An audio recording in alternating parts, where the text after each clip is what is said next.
Hello everyone, thanks for joining us today. My name is Jamie Moore. I'm a brand journalist here at Frank Crum. Today's webinar topic is how to conduct an effective workplace investigation. It's one of the most challenging HR duties, but also one of the most important. If you have a question during the presentation, type it in the box on the right side of your screen.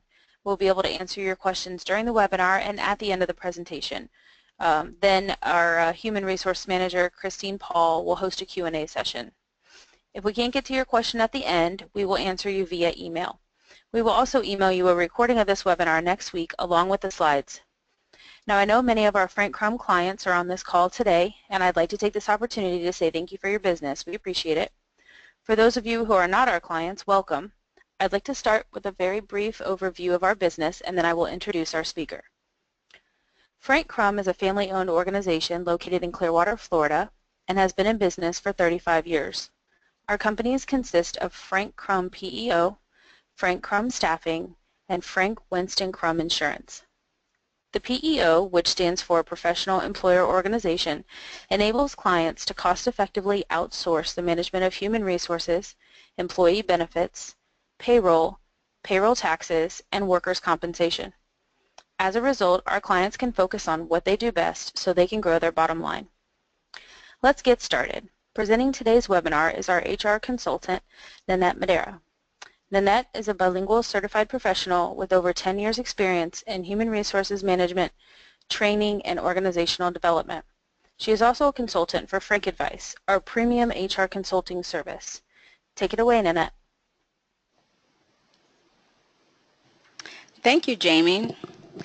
Good afternoon, ladies and gentlemen, or good morning for those who are joining us from the West Coast. And welcome to our webinar today where we're going to be talking about conducting effective workplace investigations.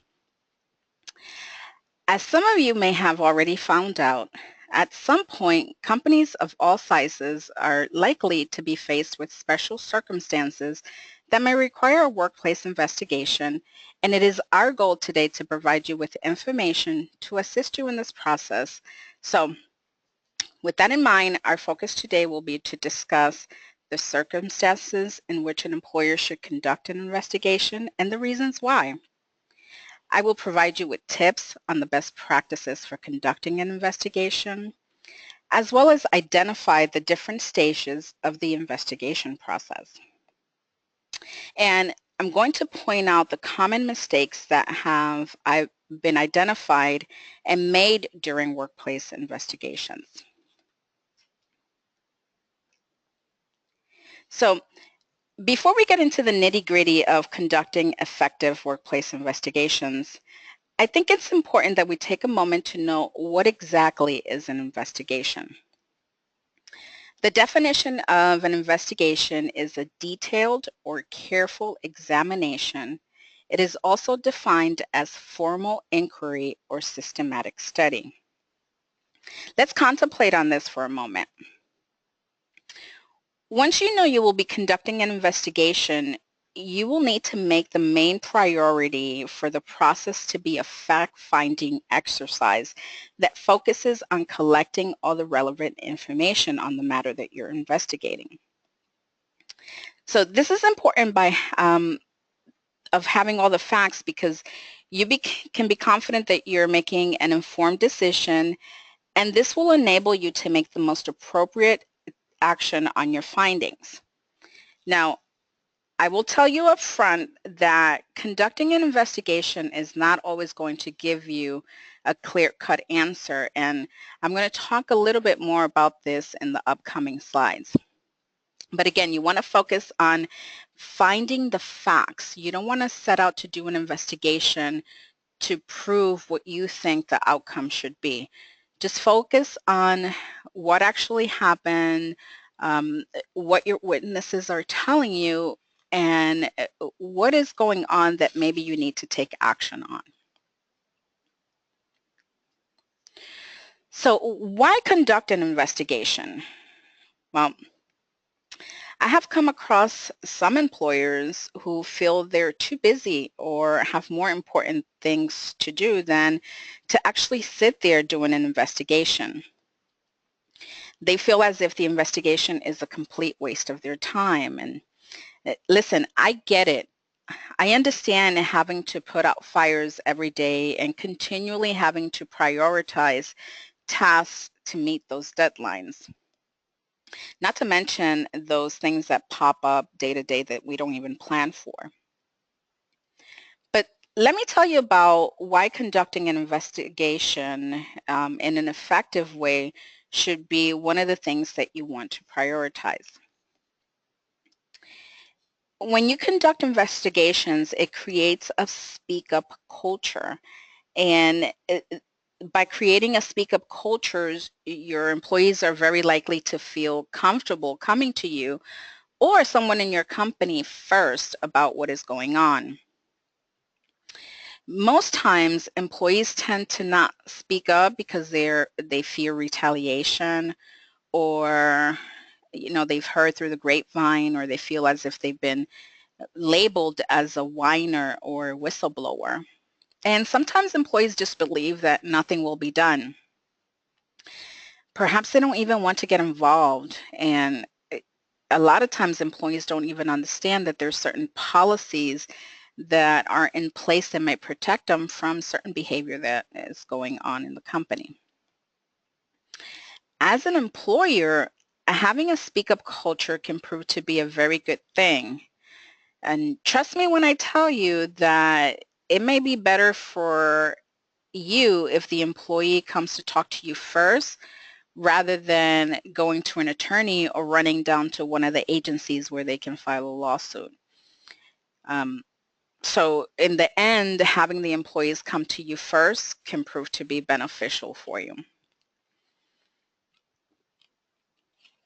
Conducting workplace investigations also demonstrates your commitment because it shows that you are taking actions, and it demonstrates to your employees that you do have a commitment to apply your policies consistently and fairly. This will also show your managers and supervisors that are kind of working to help you steer the business in the direction that you want it to go to, that you're committed to following those policies, and it will give them a clear message to follow. And then it also helps to identify issues. Conducting workplace investigations is very likely to give you the opportunity to know that there is something that is going on that requires your immediate attention. And then it might also give you the chance to take action to remedy your findings before things get completely out of hand and an employee goes and files a lawsuit. And not all claims and investigations end up in lawsuits, and that's why you want to do them, because by doing them, you're taking actions, you're solving the problem or the issue that may be taking place, and then it can potentially avoid any lawsuits or claims. Now, by you knowing and being aware of what is going on in your organization, that can also be beneficial to you, because there are times, let's say, for example, claims such as harassments. Well, what the courts look at is not only to see if you knew what was going on, but also if you should have known about the harassment. So again, an investigation can help you identify if there's any harassment or discrimination. Maybe there's retaliation, or maybe there's misconduct going on that you need to find out. Well, that gives you the opportunity to stop the behavior and mitigate your risk. So let's talk about the stages of an investigation. An investigation can be broken down into 5 simple steps. And these steps are: identify the complaint, plan the investigation, conduct the investigation, document the investigation, and take actions. And we're going to talk about these individually. So step 1, to identify the complaint, is a step that sometimes is actually missed. And I know it sounds silly, but A complaint can come in many different forms, and that it's not always clearly referred to as a complaint. So there's two types of complaints, those that are easily identifiable and those that may take a more trained person to identify.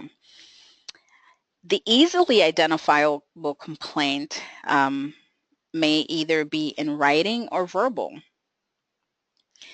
And so those communications come in many different ways. It can be in a letter, an incident report, emails, phone calls, voicemail, and in today's day and age, it can even be in a text message. Now, sometimes complaints come up when employees are being written up or faced with any type of counseling section for their actions. That's usually when they want to tell on everybody else, right? Well, just be sure to listen to what is going on in your organization and don't be too quick to dismiss what is being said or dismiss the employee as just being disgruntled, because there may be some validity to what the employee is saying. The harder to recognize complaints can come in the form of comments being made during an exit interview, for example. Let's say that as an HR person or as a manager, you're kind of doing an exit interview of a female employee who has given you 2 weeks notice. And it's her last day, and so you're sitting conducting an investigation, not an investigation, an exit interview, and just going over the stuff that she needs to turn in and just the regular stuff, making sure that this employee hands over. And then you ask the employee, you know, why are you leaving the position, or is there anything we could have done better? And then the employee may say to you, you know, I just needed to find another job because I just couldn't work with my supervisor anymore because the comments that he made me really uncomfortable. Well, this is something definitely that would be a red flag for you, and you should identify it and investigate it as a complaint, even though this employee has resigned. And by conducting an investigation, you will be able to determine maybe if there's harassment going on with maybe somebody else, or if there's any other inappropriate conduct that you kind of want to look into and make sure that it doesn't continue to happen. Another hard identifiable method is with supervisors. Sometimes your employees come to your supervisors to make complaints to them. And what I strongly recommend is for those of you who have either managers or supervisors or leads to ensure that they receive some type of training so that they know how to recognize and report a claim. Remember, a manager or supervisor is a steward of the company and thus acting on your behalf. So if, in essence, if they mishandle a complaint or try to sweep it under the rug, it's just the same as if the company was doing it. And so you need to be aware if you have any supervisors or managers who have some favoritism towards employees and not handling complaints properly. And then you have the offhand comments. While you may not have anyone make a formal complaint, there may be offhand comments that will alert you or a manager or supervisor that there may be a problem that you want to investigate. And so, for example, let's say that one of your managers overhears your employees talking and one of them says, "Oh no, Jane is not giving up on John. She's going to make sure he takes her out on a date. There she goes again. She's going to ask him out." Well, by overhearing this comment, it should alert your supervisor or your manager that's overhearing this, that this could be a potential case of harassment in the workplace, and it's something that you do not want to be left unresolved or ignore. Identifying the complaint will also help you to identify all key allegations and witnesses to a complaint. So once you know that there's a complaint and you identify what the complaint is, then you will know who maybe needs to be involved in this investigation. And this can be a critical part of your investigation for you, especially as you plan an investigation. And this brings me to the second step, which is planning the investigation. It is important that investigations are done promptly. However, I don't want you to be tempted to immediately jump into an investigation without first making a plan. Consider some things such as who will investigate. Remember, you want someone who's objective to conduct the investigation, and depending on the type of complaint, you can choose who will conduct the investigation. So if the matter that you're going to be investigating seems to be clear-cut, maybe it's just a violation of a policy that you feel a manager can handle, then you can have the manager be the investigator. If the matter is more serious, let's say that there's a claim of either discrimination or harassment, and to make it more complicated, let's say it involves a supervisor or a manager, then having a manager investigate it is probably not the best option. You will want to get maybe human resources involved, or for those of you who have smaller companies and don't have an HR department, you can have a member of your executive staff or an owner conduct an investigation. In cases like this too, there's always the option of bringing in a third-party investigator. But I would say that you should reserve those for exceptional circumstances, because bringing in a third party can be costly depending on the investigation and the length. So before choosing an investigator, some of the things that you want to kind of think about are whether your investigator is a manager, supervisor, or whoever you choose. Is the investigator personally involved in the matter that is being investigated? Because if they are, then you don't want to choose them, because they're not going to be neutral. They're not going to seek the facts. They're going to kind of seek to justify their behavior, probably.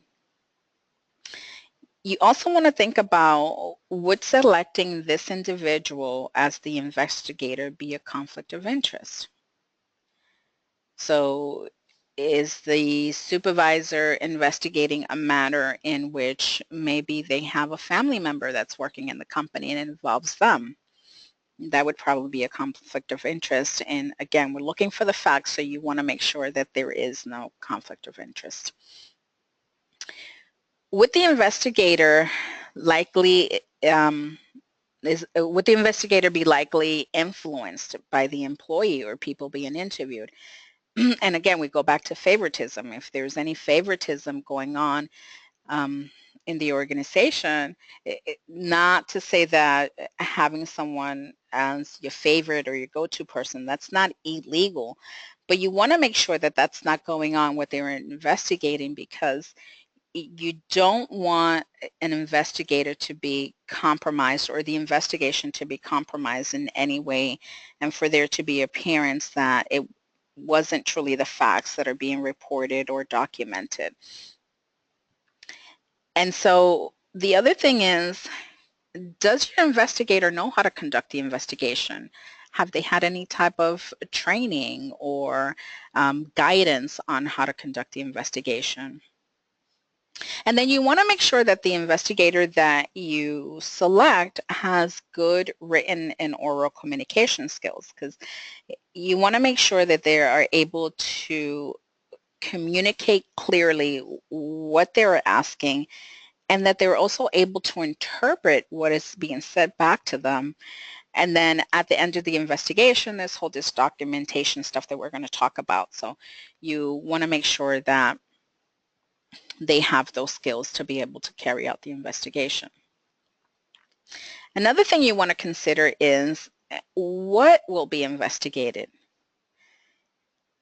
When you know what you're investigating, you know that ahead of time, it can help you determine who you're going to be interviewing, what questions you're going to be asking, as well as assist you in being better prepared for any follow-up questions. Also, know what you are investigating will help you determine if there should be an immediate action on your part before starting the investigation. For example, if you have an employee who complains that they're being sexually harassed by their supervisor, you will want to make sure that there isn't continued harassment taking place while you're trying to prepare for the investigation or actually conduct the investigation. In a case like this, you're going to want to separate the employees so that they're not working together. And as we had kind of detailed in a previous webinar, you want to make sure that you do not negatively change the employment status of the person that's making the complaint. And for more on this, you can always tune into our pre-recorded webinar that was titled Preventing Harassment in the Workplace. And so you also want to consider what evidence needs to be collected. Are you collecting physical evidence, whether it be emails or text messages, or maybe there's surveillance video? Collecting the evidence before you start interviews may help you fully understand what answers you're looking for, and it may help you ask the right questions too.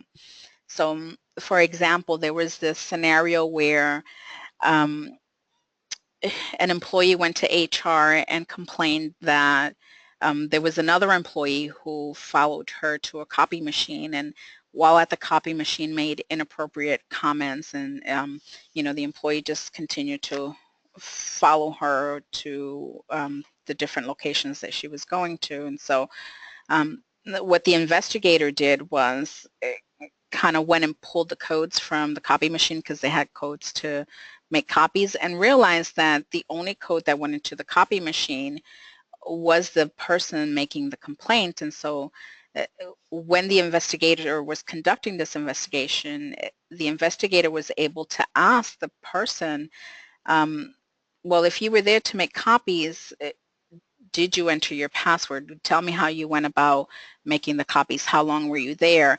And so the investigator was able to determine that, the second person was saying, oh yeah, I made 50 copies. I was there about 5 minutes, when in fact that code never went into the machine. And so that goes to show credibility on the part of the person that was being interviewed. And lastly, you want to consider who needs to be interviewed. Whenever possible, you want to maintain confidentiality with sensitive manners. However, there will be people that you need to interview because they're involved, and maybe they're a witness to the event that you're investigating. So determine ahead of time who you're going to be interviewing and in which order you think you want to interview them. And then as you're interviewing, you don't have to let the managers and supervisors know all the details of the investigation, but you may want to let them know, hey, listen, I'm investigating a matter and I'm going to be interviewing these people, and just kind of keep them in the loop, because then they'll be able to kind of watch out for if there's anything unusual going on.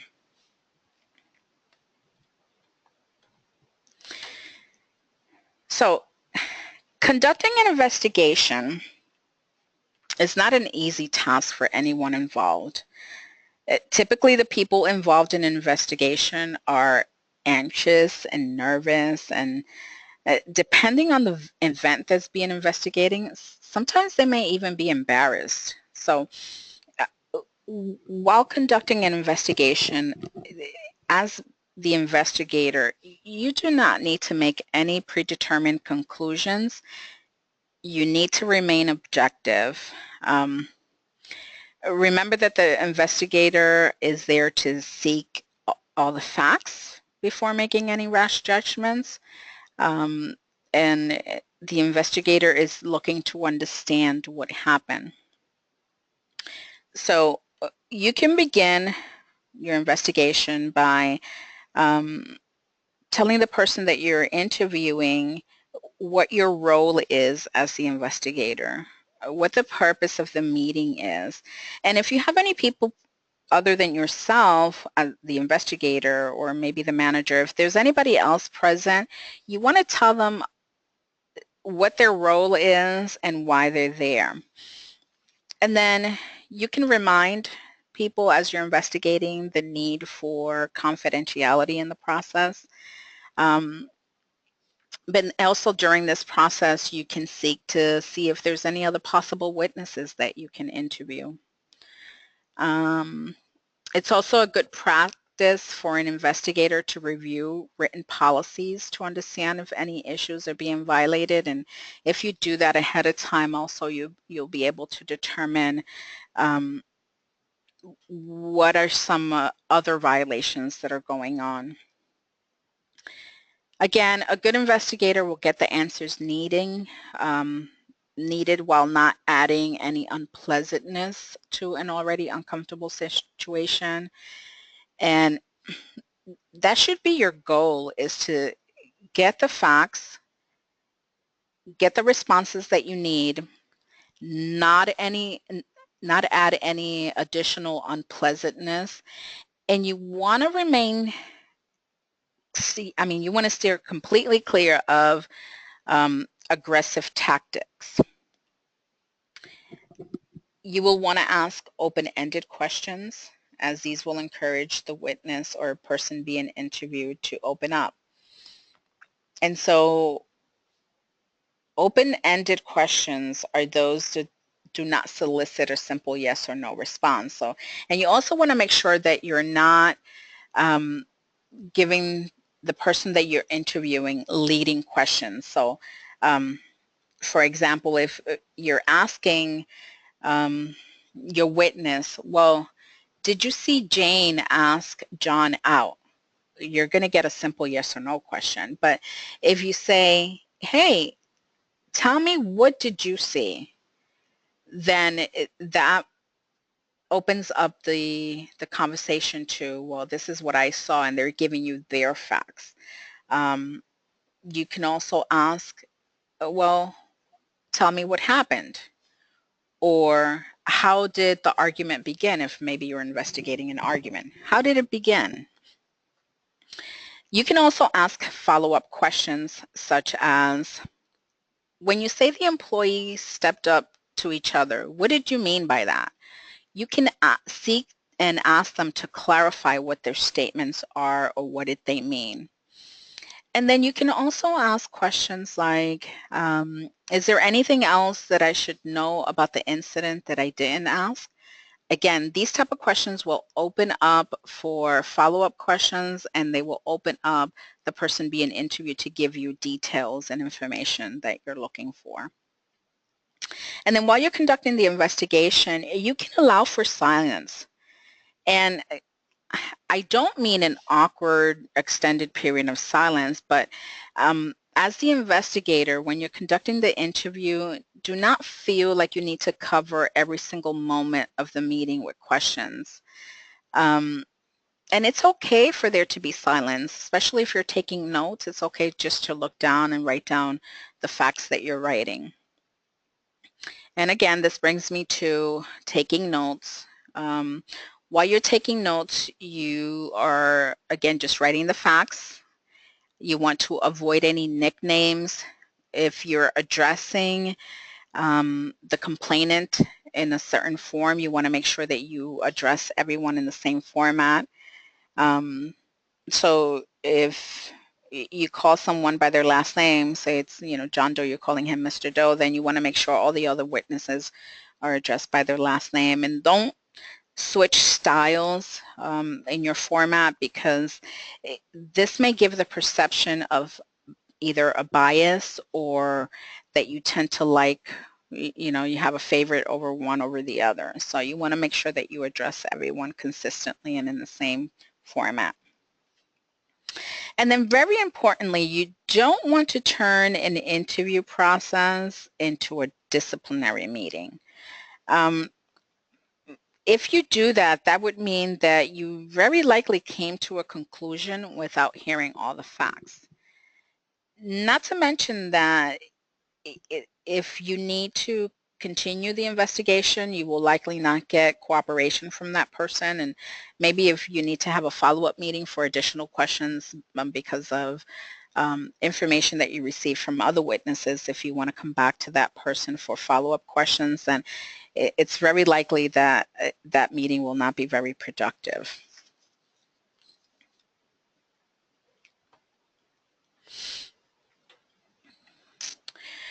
So documenting the investigation. Now, the question of whether or not to document an investigation and how to document it can be a point of contention, because the possibility of them being discoverable in a lawsuit, and you know, needless to say, we understand that different situations may call for different methods of documentation depending on the complaint that you're investigating. So, and let me just tell you, if you feel that you have a situation that you do not know how to handle, or that you're not quite certain how you should handle it, for those of you who are part of our Frank Advice service, you can contact one of our Frank Advice consultants for guidance, and you can always contact a labor attorney for legal advice. But now let me kind of review a little bit about what's considered the best practices for documenting an investigation. And so I've already mentioned a few times the investigator notes. But let me add that, again, you only want to write down the facts. Do not make your own interpretations in these notes. And do not write down your feelings or your thoughts or frustrations. You want to make sure that your emotions are not on this paper that you're experiencing as you go through this interview.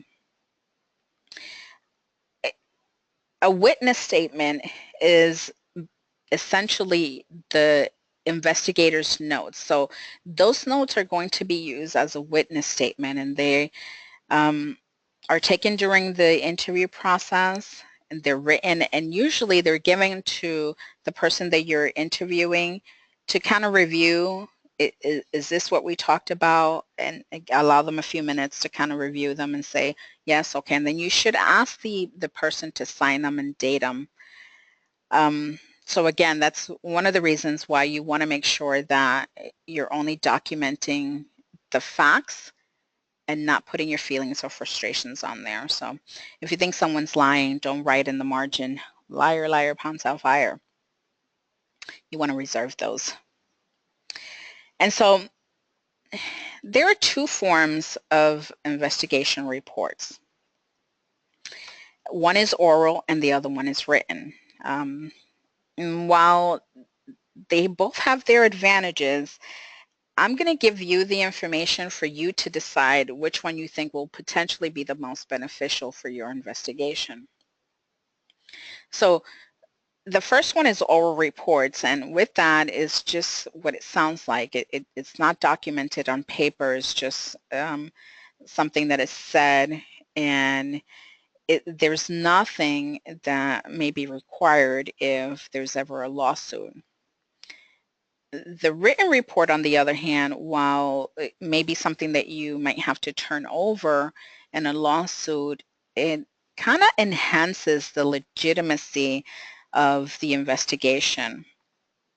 And then it typically lists the allegations, it has the notes the investigator took, the findings, and the recommended actions to be taken.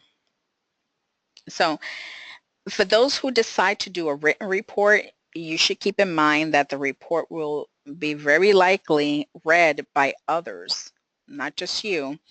And so you will want to make sure that you don't use nicknames.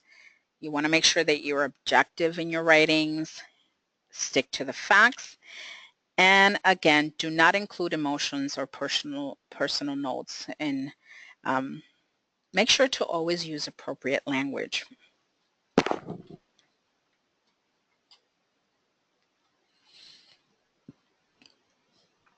So now we're going to talk about taking action. And this is the final step in the investigation process. And what you want to do in this step is to take appropriate action based on the investigation's findings. Now, some people confuse this. Taking action doesn't necessarily mean that you have to terminate an employee. That's not what it means.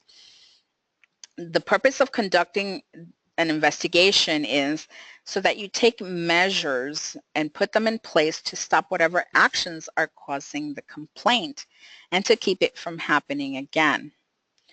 So again, there might be other options other than termination, depending on the incident or event that you're investigating that you may want to consider. Also, depending on the seriousness of an offense and your company policies and past practices. So what have you done in the past when another employee has violated these same type of policies? So if it has been a written warning or suspension, those kind of things you want to take into consideration. This will help you to be consistent in your actions, and there may be times when it's appropriate, and there may be a combination of actions or measures that you put in place, and it could be a combination of one or any of the following. It could be training, verbal warning, a written reprimand, a transfer, a suspension for a set amount of days, or again, it could be a written warning or a demotion. Again, it all depends on what the complaint is, what facts you found. And then more importantly, you don't want to wait for this final step.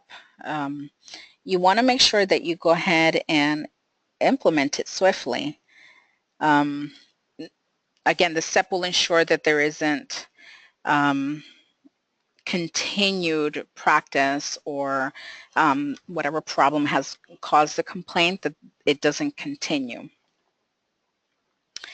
And then one important thing, when I say take action, if there's any type of complaint that you feel that there may be some retaliation, you want to make sure that you take care of this at the very beginning of the investigation and throughout all the steps. And you can do this by talking to the person making the complaint.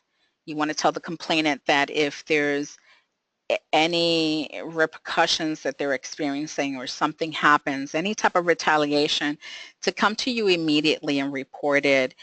And then the person who is being accused, you want to make sure that you tell them not to seek any retaliatory measures against the person that made the complaint.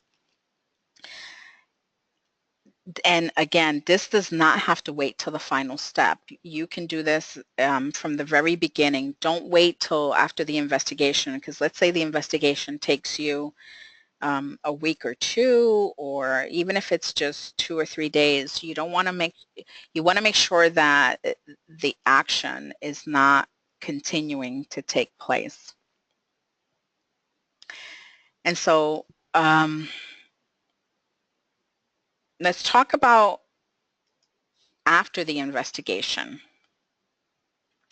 So once the investigation is completed, you will have all the statements, all those witness statements that you wrote. You will have your notes, and there may be evidence whether it be those text messages, video, all that information that you gathered, all the facts, all the findings that you will need to file securely, and you need to keep them confidential. So what do you do with all this information?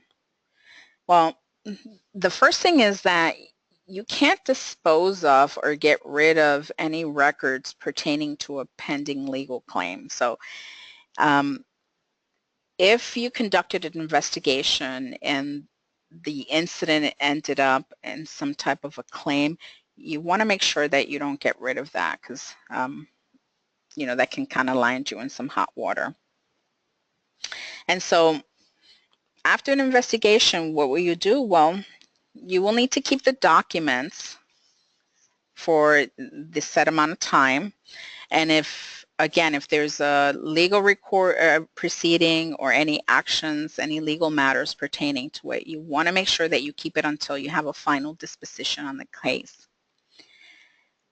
Don't place any information relating to an investigation in any of the personnel files of those that are involved or that were involved in the investigation. If there's a written warning, don't just staple the investigation paperwork to the written warning and shove it in the employee's personnel file. You want to make sure that you restrict the access to this information to only those individuals who need to know the information, and any evidence, notes, all that stuff needs to be kept in a separate file. And then after the investigation process, you want to make sure that you implement the new findings of your investigation. I mean, what sense is it if you know there is a problem, but then you don't implement any measures to take care of it? Once you know the facts of the investigation and you come up with a solution to remedy the problem, whether it's an individual training, company-wide training, or any combinations of the things that we discussed in the earlier slide, you want to make sure that you go ahead and you implement or you change a procedure if that's what it takes. But whatever your findings are, just go through with the plan. And then you can also do follow-up after an investigation. You can follow up with all the parties involved or maybe just with the complainant, again, depending on what your investigation consisted of, and just check to see how things are going. This will allow you to make sure that the issue that you investigated is no longer ongoing and that the measures that you put in place are effective. By following up, you will know if these measures are ineffective and if you need to make any adjustments to your original plan. And this is a good practice because, as I said earlier, there isn't any one set answer for an investigation. There's no cookie cutter stuff that we can use for this. And so every case is going to be different, and you as the company will need to make a determination on what your measures are going to be that you implement. And so what you're doing is you're using your best judgment. And so by following up, you can see if that is actually resulting in what you anticipated your result to be, if you wanted to stop harassment or if you wanted to stop workplace bullying or discrimination. Whatever the case may be, whatever you implemented, you want to make sure that it's working. And if it's not, you can always adjust it.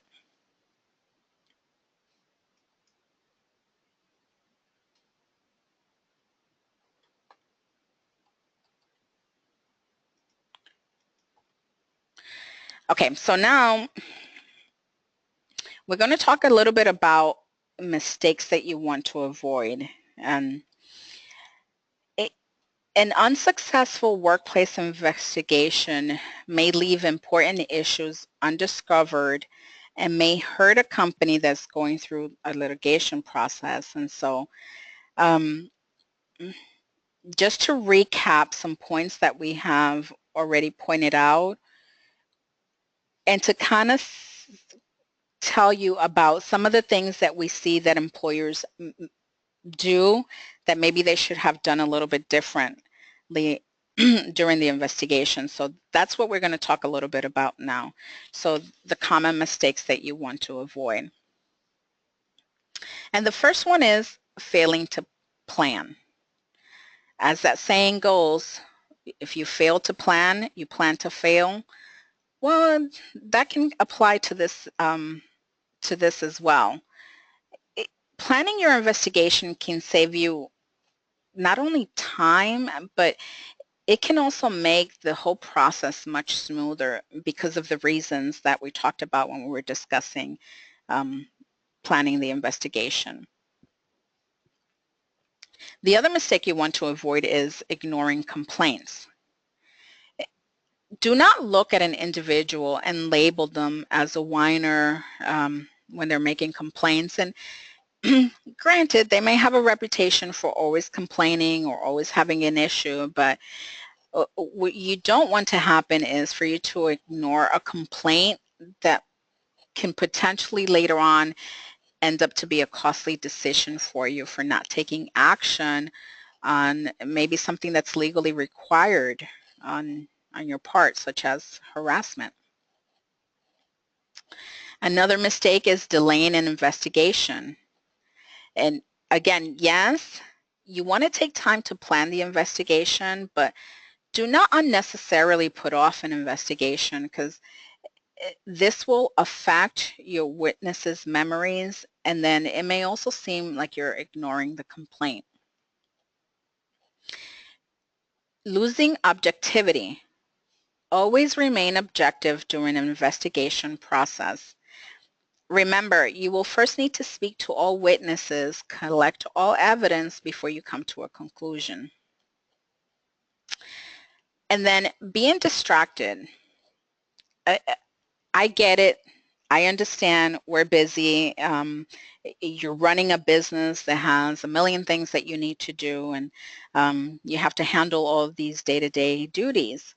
However, if you're in the middle of an investigation and while you're doing your interview with a witness, if you're checking emails and answering the phone or responding to text messages, then you're not focused on the information that is being given to you, and you may likely miss a vital detail or pertinent information. And then it also gives the impression that you're not fully dedicated or given the investigation enough importance. So you want to make sure that you are not distracted while you're conducting an investigation. And then my favorite, which is using overly aggressive tactics. Don't lose sight of your goal. You don't need to be aggressive to conduct an investigation or to get the information that you need. And also, this goes for your managers and your supervisors too. Just because they're conducting an investigation, it doesn't mean that they can go overboard with aggressive tactics. This method would not just, it's not going to work out in a positive manner in the long run, and it's not likely to give you a good outcome. So you want to make sure that you're just, again, looking for the facts, avoid aggressive tactics, and don't give the impression, or this could give the impression, that you're retaliating against the complainant if you're being overly aggressive in your investigation. Failing to reach a conclusion. At the end of every investigation, there should be some type of findings. And this is where a lot of companies fail sometimes, because maybe they were faced with a he said, she said scenario, and they found it difficult to make a determination, and they didn't. And so you didn't complete the process. And in instances where there's a he said, she said scenario, it really is up to you and the evidence that you collected to determine the credibility of each. So for this, kind of consider the plausibility of the accounts and look at whether the version of the facts that they're telling you is believable. Think about whether it makes sense. Consider demeanor. And again, not if they're nervous or anxious. You want to just focus on do they seem to be telling the truth, or are they giving different accounts of the story? And then look at the motive that a person may have to lie. As part of the investigation, again, also you want to make sure that you corroborate their story. You can do this by whether you have supported evidence or the witnesses. Also considered past record. Is there a history of either behavior or actions that would lend credibility to an allegation? As hard as it may be, you need to reach that conclusion. Otherwise, your investigation process is incomplete. And then mishandling searches. At times, employers feel that it is easier for them to just search an employee, or they feel like they have the right to search an employee, whether it's their possessions, whether it's their purse or their personal body, or maybe even their vehicle if it's on company property. But before you make any searches or your company engages in any searches, you will first want to make sure that you're not violating any laws, because some states protect employees' rights to privacy, and it could be that you're not allowed to subject them to a search in the workplace. And then you want to make sure that you have a written company policy that clearly communicates to your employees many important factors, such as that there's a potential for a search based on reasonable suspicion of a work-related misconduct or a violation of workplace rules. Make sure that it states the consequences of refusing a search, and anything that can happen for the search, whether it's they're refusing it or when it can happen. You want to list all those things in a policy so that it's no surprise to anyone, and there's no question about whether or not you can do a search if that's the route that you're going. Searches is just not something that you want to do on a whim, and certainly not random. And again, if you have any questions, you can contact our Frank Advice consultants and we can guide you more on that. And then lastly, failing to take action. Many employers go through the investigation process, they reach the conclusion, but then they get wrapped up right back into the day-to-day duties that they have to do, and the many things and tasks that they have to complete to run their business, and they forget to implement the measures that they needed to.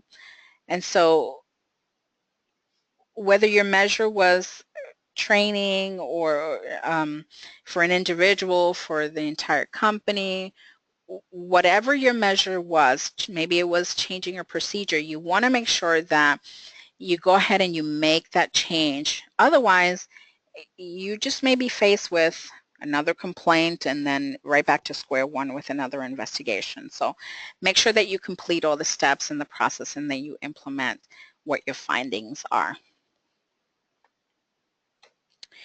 Well, that concludes my presentation, and now we're going to do some questions. Christine, do we have time for some questions? Yeah, thanks, Annette. I think we have time for a couple quick ones. And that was some great information. Thanks for that. So let's get to, and I answered a couple directly online that I think you all were able to see the answers as well. So do I have to inform the person who's being accused of the complaint? So the person being accused, do I have to inform them, or can I keep it confidential? That's interesting because we do get this question a lot, and the answer really depends on the circumstances of the complaint. So in most cases, an employee should be notified that they're being investigated. There's really very little times when there's a reason to keep this a secret from the person being investigated. So let's see, as an example, let's say that a complaint is a harassment complaint. Do you want to keep this a secret? Absolutely not, because the first thing that you want to do is you want to notify the person that's being investigated, hey, you're being investigated because of harassment, and so what my instructions to you are is not to have any contact with the person making the complaint. And the reason you want to do this is because remember earlier when I said you want to make sure that there isn't any ongoing harassment if while you're either preparing or planning for your investigation or actually conduct it. So in that case, you would want to make sure you tell the person right away to not have any contact with the person making the complaint and to stop their behavior.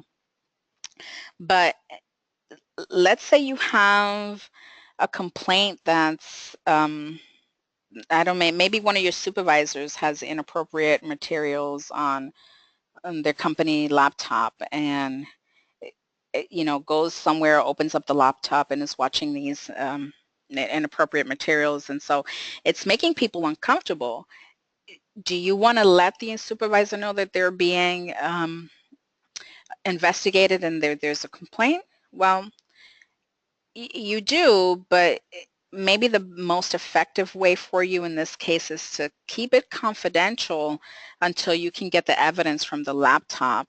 Because if you let the supervisor know beforehand, then he or she may just delete or wipe up the information that you're looking to get, and so they'll erase your evidence. So again, there isn't a magic format for investigations and what you should do, so you always need to consider the many different variables and circumstances and then make your best judgment on how you should handle it.